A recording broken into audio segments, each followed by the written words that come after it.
kill quietly and slaughter calmly, deceive the police, stab the judiciary, cut down the mafia, but get rid of the chatterboxes first. Always remember to see America through the eyes of Italians. Here's the man who was the Constitution, the most famous mafia leader in the United States, the person who deceived the police for 30 years, and everyone thought he was crazy, wandering the streets. But in reality, he was a source of terror for everyone in the mafia before the police. He had connections everywhere and in every field. He was the originator of the theory of the clean or honorable mafia, which transformed the mafia from a secretive, closed organization into a vital artery that revitalized all of America.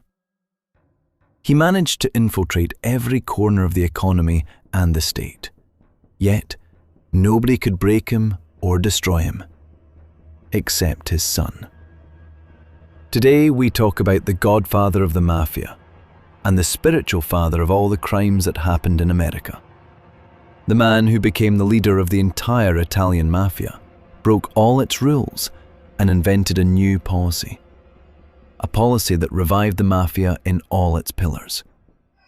And all this was done while he appeared insane, with a paper from the American judiciary stating that he was mentally unfit, irrational, and unstable. People who saw him and his behavior confirmed this, but there was a secret nobody expected or imagined. When it was revealed, everything collapsed. The secret was connected to his eldest son.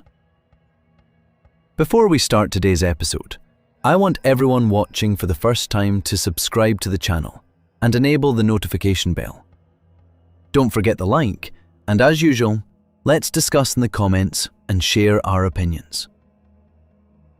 Before we talk about today's protagonist, you need to understand a little about the Italian mafia in America. The United States, as everyone knows, is governed by the economy. It's almost impossible for a poor person to rule the United States. Always, the final say in any matter belongs to corporations and big banks. More than one war fought by the US had the economy as the primary cause, from World War I to the current economic conflicts with China.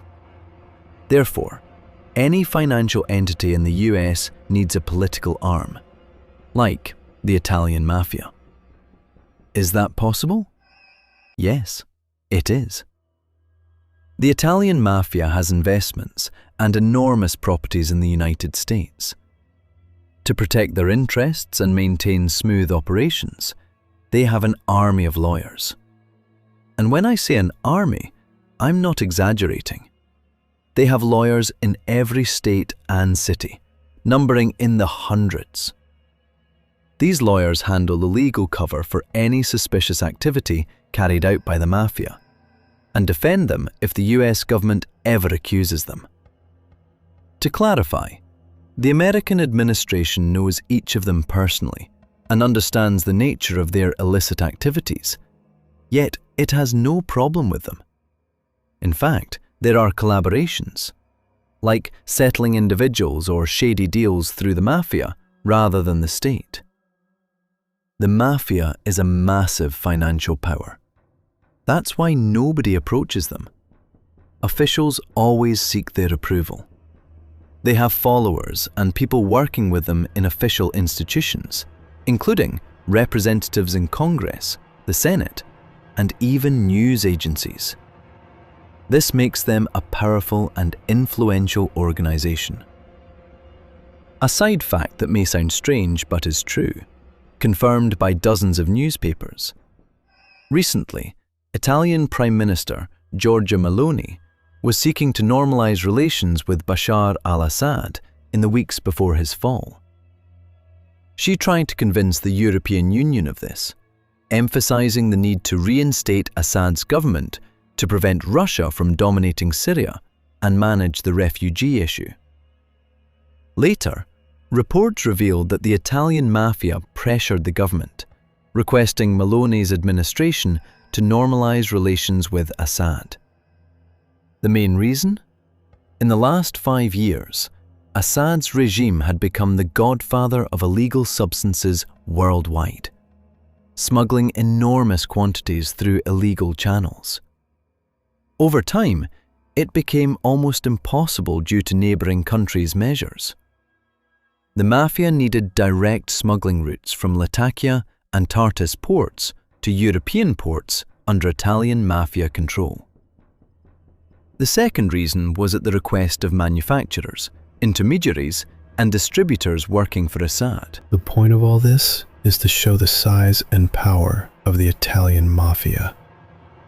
But this power relies on a large number of killers, executioners, and illegal substance dealers.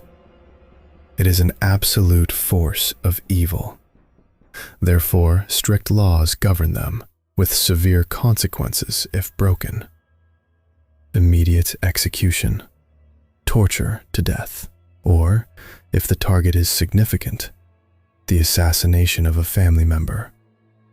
The Mafia is made up of families, each with a leader. Historically, conflicts erupted among them, but they reached an agreement to have a unified leadership so that internal interests wouldn't clash, forming a council of crime leaders. One leader presides over this council and is elected, ensuring the entire Italian Mafia has only one head. Only the Mafia leader is permitted to order assassinations. No one can question him. His leadership remains for life, even in prison. Leadership can only be passed if he designates a successor with council approval. If anyone attempts to assassinate the Italian Mafia leader, they are immediately removed and replaced. This law protects everyone and ensures that no one illegally changes leadership. Despite its importance, Vincent Gigante broke these rules and acted recklessly. But that's in Manhattan, the Italian immigrant streets, where he was born on March 28th, 1928. Vincent grew up in a poor Italian neighborhood in Manhattan, where crime was everywhere and the Mafia influenced every street. From a young age, he learned the tricks of survival, the art of deception, and the code of silence, known as omerta. He was smart, quiet, and extremely observant. Many underestimated him because of his calm demeanor and his unusual behavior. In his teenage years, Vincent joined one of the local Mafia families. He quickly rose through the ranks because of his intelligence and ability to manipulate people. He wasn't the strongest fighter, but he had a mind for strategy, planning, and long-term operations. He understood the value of patience, secrecy, and subtlety, tools more lethal than guns in the Mafia world. Vincent earned a reputation for being unpredictable. Sometimes he appeared eccentric, wandering the streets in a bathrobe, mumbling to himself, giving the impression he was insane. This became his trademark, a mask that protected him. Everyone in the Mafia and the authorities believed he was mentally unstable, which allowed him to operate without suspicion. He became the head of the Genovese crime family, one of the most powerful Mafia organizations in the US.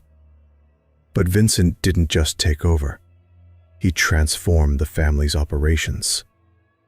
He emphasized legitimate businesses as a cover for illegal activities, ensuring the Mafia had a legal front while still controlling crime behind the scenes. The police have been trying to catch him for decades, but his insanity act always threw them off.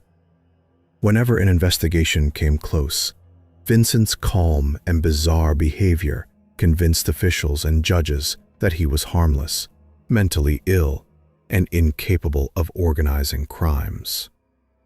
But behind this facade, Vincent was orchestrating some of the most sophisticated criminal operations in American history. He controlled gambling, extortion, loan sharking, and narcotics distribution networks across multiple states. His influence extended into politics, law enforcement, and even Wall Street. Anyone who tried to cross him disappeared, often leaving no trace behind. His family was his secret weapon and his weakness.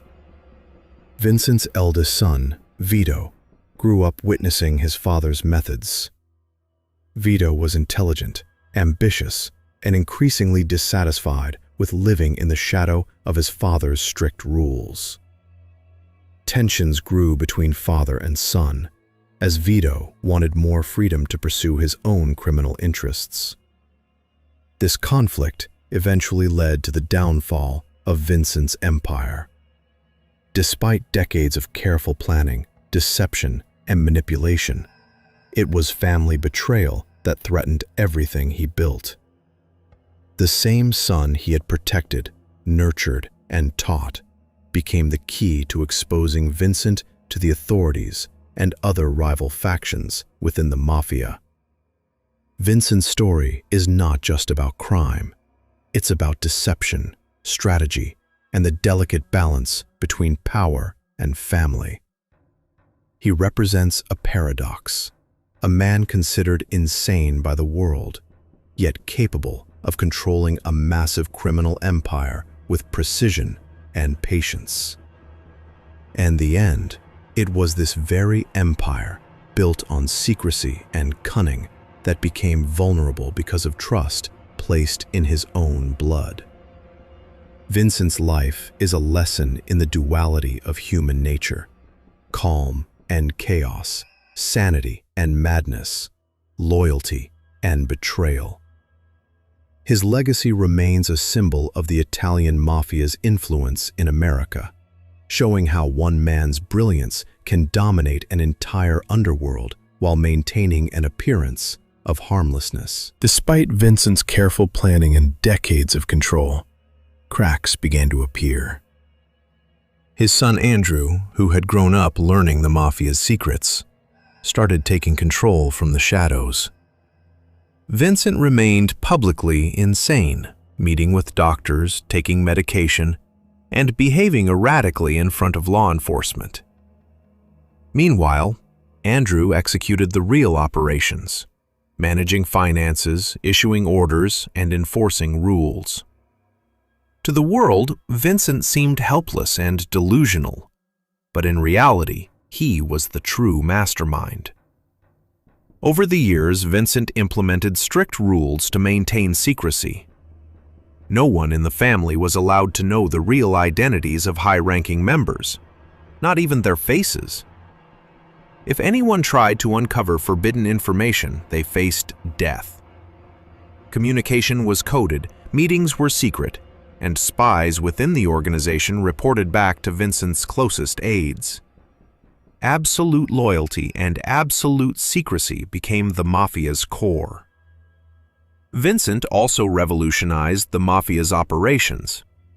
He eliminated unnecessary killings within Italian families, using Asian mercenaries for violent tasks. He diversified income streams, invested heavily in legitimate businesses, construction companies, hotels, casinos, and restaurants, while still controlling the drug trade discreetly. Money flowed into legal projects, transforming the Mafia into an economic powerhouse.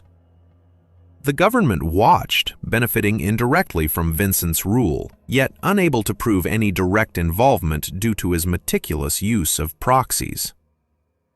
One major threat was John Gotti, a flashy Mafia boss constantly seeking media attention. Gotti's behavior undermined Vincent's strategy of secrecy. Vincent attempted several assassination attempts, all failing initially. Finally, through negotiation and intimidation, Gotti agreed to remain quiet, understanding the risks of breaking Mafia law under Vincent's leadership. Vincent's control over the Mafia remained undisputed for decades, but his brilliance lay in making everyone, including law enforcement, believe he was mentally unstable. He would sometimes walk the streets erratically, behave oddly, and feign madness in public, convincing authorities that he was harmless. Meanwhile, Andrew ran operations flawlessly, enforcing Vincent's policies without exposing their true power. The FBI attempted to capture Vincent multiple times, convinced of his insanity, but they were misled at every turn. He trained himself to act irrationally, took medications to alter his behavior temporarily during examinations, and maintained a strict routine that made it impossible for outsiders to understand the real power structure. The two key incidents that solidified law enforcement's belief in Vincent's insanity were simple, yet effective. Once, he walked down the street seemingly crazily, suddenly greeting a passing driver by name, as if he knew them personally, then immediately returned to acting erratic when noticed. Another time, he crossed the street with a subordinate, pretending to stagger and run oddly, switching between madness and normality. These incidents convinced investigators that Vincent was genuinely insane. Throughout the 30 years of this charade, Vincent maintained absolute control. He created a shadow empire where Andrew, his son, became the de facto leader, issuing orders and managing day-to-day operations. Vincent remained the true mastermind, but no one, not the FBI, not rival bosses, could uncover the truth. Finally, in 2003, the truth emerged. Salvatore Ravan, a former associate and aide of John Gotti, revealed everything.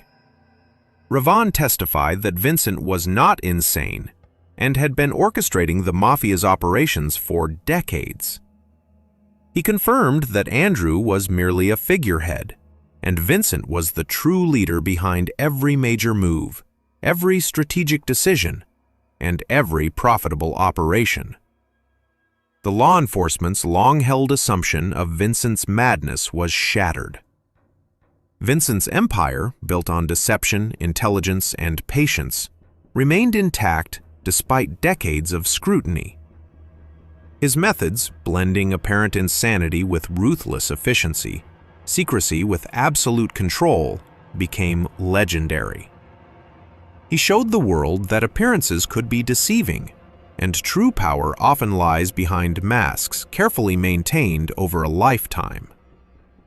Vincent's story is a testament to strategy, cunning, and the paradox of leadership. A man everyone thought was insane, yet who controlled the most sophisticated criminal empire in American history. It is a story of brilliance hidden behind madness, of loyalty and betrayal, and of the delicate balance between public perception and private power.